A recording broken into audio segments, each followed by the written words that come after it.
Hello, my sexy muffins, and welcome back to another video. In this video, we are doing another spooky month one, which I hope you are all having a great spooky month. Remember, spooky month started at the beginning of September. It is going through October and to the end of November. And that is why spooky month supremacy. Anyways, I hope you're all having a great spooky month. And in this spooky month update, we are doing Yandere Hoodie based traits and headcanons, and possibly a scenario at the end if I remember, which is of Hoodie from Creepypastas. Now, I want to make sure that this is a Hoodie based off multiple interpretations of Hoodie as a character, and that it is not just one thing of Hoodie, since more people have added to his character and such and all that. You and Hoodie are adults though, because in Hoodie's original story, he was in college, so college age.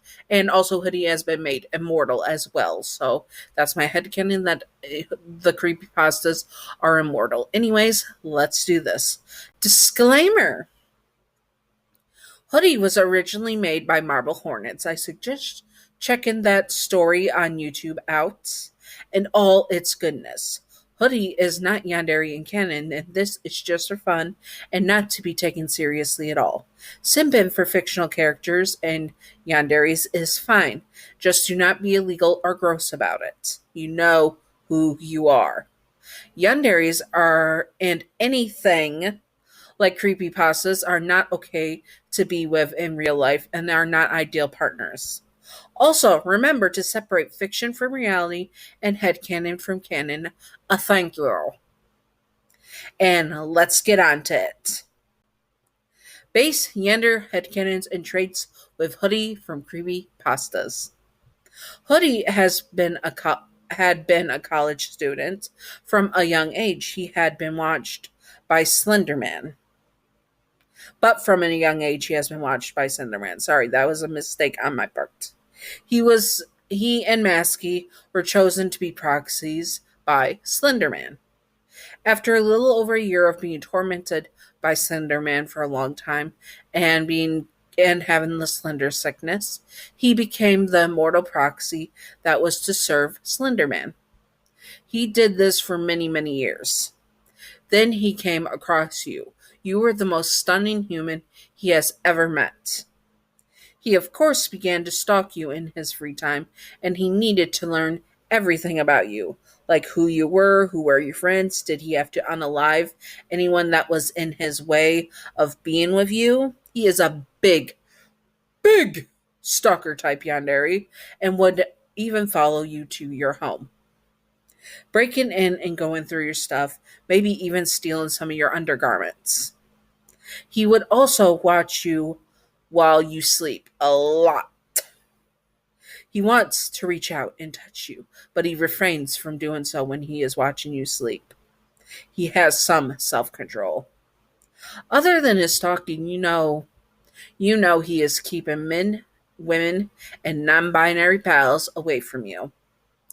You were his, and he will unalive anyone who tries to get close to you or gets too interested in you, which he does with ease.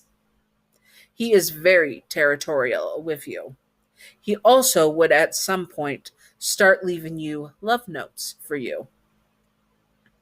These love notes are very low-key threatening, putting you on edge and making you even more paranoid than you already were, with people around you dropping like flies. He would take note of this, glad that you are being more cautious and not going out as much so less people are seeing you. He is also extremely possessive Yandere type, in the sense he wants you to be his one and only, and to be your one and only, and for you to belong to him and only him, such as your family and friends no longer matter to you, or should not. You are his, even if you do not know it yet. He is also a bit of a jealous type. So if you did have a significant other, he would have told them, making them suffer for weeks and for weeks on end before succumbing to starvation. He would deal with rivals by unaliving them quickly unless jealous of them. Then he would torture them until he was no longer jealous, and then let them starve to being unalived. When he does confess to you, it does not matter what you say or do, you belong to him. If you do say yes and accept his love, he will take you back with him willingly, where he will keep you and be more lenient with you. And if you said no, he will drug you, take you back with him, finding a way to make you immortal as well, which he doesn't if you say yes as well, but it's more against your will. You and him will be spending eternity together, and you will learn to love him, especially when the first 3 decades together, he would be the only other person you see, making you isolated and to depend on him for everything. And soon you would fall in love with him. If you willingly went with him, he will be more lenient and eventually show you around after he's made you immortal. But you better say yes, otherwise, 3 decades of just seeing him and relying on him for everything. That would be your fate. So saying yes would be the better option for sure. And now on to the scenario. Okay, you are walking down an alleyway. You have been paranoid and worried, and you just wanted to get home faster. Walking down the alleyway was your first mistake of the night. Well, second mistake of the night. You had gone out with friends and ended up leaving early because you were paranoid that they would be hurt as well. Everyone around you had seemed to be dropping like flies, and you could not stand it. And then there were those weird love notes that were low-key threatening and making you even more paranoid. You walk down the alleyway, shaking a bit, and you hold the mace in your hand. Suddenly, you feel someone grab you from behind, covering your mouth and pin your arms to the side. You try to reach back and spray the pepper spray into their face, but it does not work. They shove your hand into the wall, breaking it, and you scream into their hand as you drop the pepper spray. Your hand is throbbing with pain, and you swore you broke a couple of fingers at the very least. Suddenly, you are pinned to the wall, and you look up to see this weird guy in a mask and a hood. Who the frick was this guy? You are in too much pain to make out words, though, and he slowly removes his hand from your mouth. You better not scream, he says. You shake as you look up at him, and he looks down at you, or you at least he's looking down. You think he's looking down at you. I wanted to tell you how I feel. Your name. I'm in love with you, and you're going to be mine. You had no choice. You either had to say yes, or you had to try and fight him. You did not have the strength to fight, so you just nod your head. Oh, okay, you say, shaking up and looking up at him. He nods and grabs you with your good hand, dragging you away. If you try to run, I'll break your legs too, he says. You nod your head and you walk with him willingly. The walk was long and you were growing tired. Soon you found yourself in a weird forest that was not there before, and he picks you up bridal style, carrying you into a mansion of sorts after walking some more. He lays you on the bed and says he will get someone to check out your hand, that he's going to get you some water and something to eat.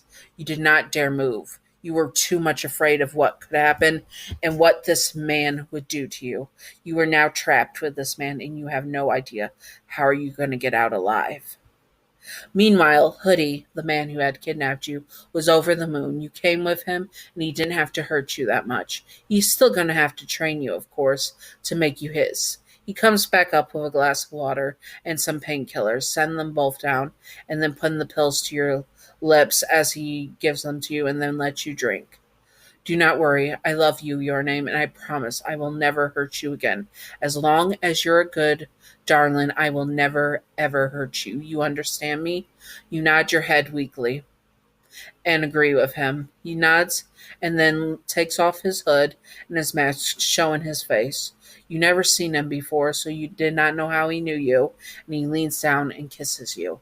You reluctantly kiss back, knowing that you have sealed your fate and you are trapped with him forever and ever. Anyways, I hope that you all enjoyed this. And if you would like to see more, comment below what you would like to see, and I will do my best to do it and all that good stuff. And also,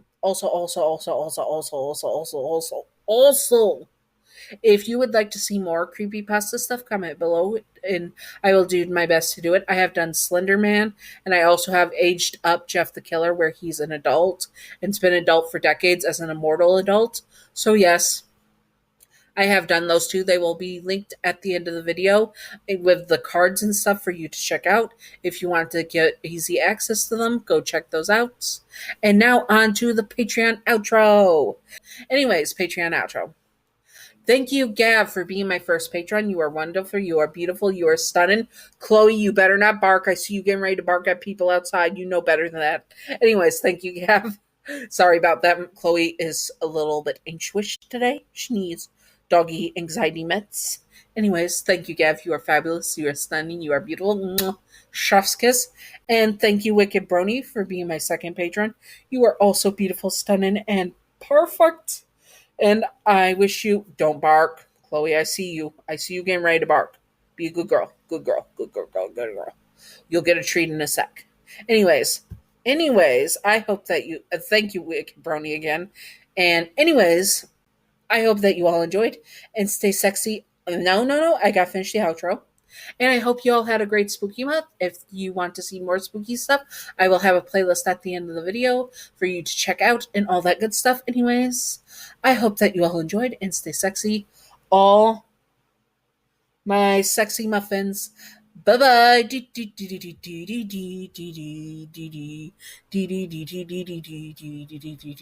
Secret outro time. Secret outro time. Secret outro time. Secret outro with a baseball bat.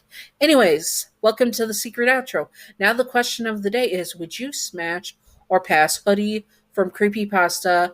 Yes or no? My answer is yes. I simped for him so hard about 3 or 4 years ago, and I still simp for him hard. So smash! Anyways, I hope you're all having a great spooky month and stay sexy and spooky on my sexy and spooky muffins. Bye bye!